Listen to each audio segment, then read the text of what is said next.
আসসালামু আলাইকুম ওয়া রাহমাতুল্লাহি ওয়া বারাকাতুহু।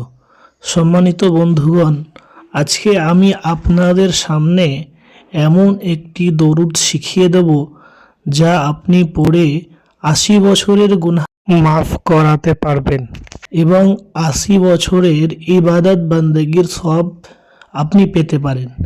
তো সর্বপ্রথম আমরা একটি ছোট্ট হাদিস শিখে নিই। হাদিসটি হলো হজরতে আবু হুরাইরা রাদিয়াল্লাহু তাআলা আনহু হইতে বর্ণিত আছে, যে ব্যক্তি আসরের নামাজের পর নিজ স্থান হইতে উঠিবার পূর্বে এই দোয়াটি ৮০ বার পড়িবে, তার ৮০ বছরের গুনাহ মাফ করে দেয়া হবে এবং ৮০ বছরের ইবাদত বান্দেগীর সওয়াব তার আমল নামায় লেখা হবে। চলুন আসুন আমরা দোয়াটি শিখে নিই। সর্বপ্রথম দেখুন লেখা আসবে আল্লাহুম্মা আল্লাহুম্মা সাল্লি আলা মুহাম্মাদিন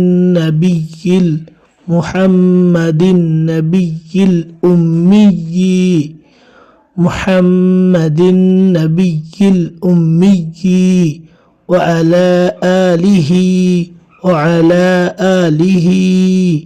وعلى آله وسلم تسليما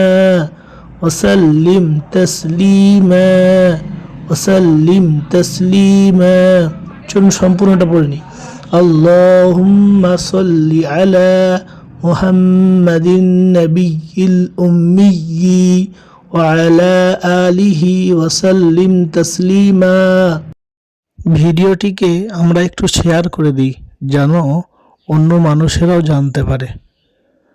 আসসালামু আলাইকুম।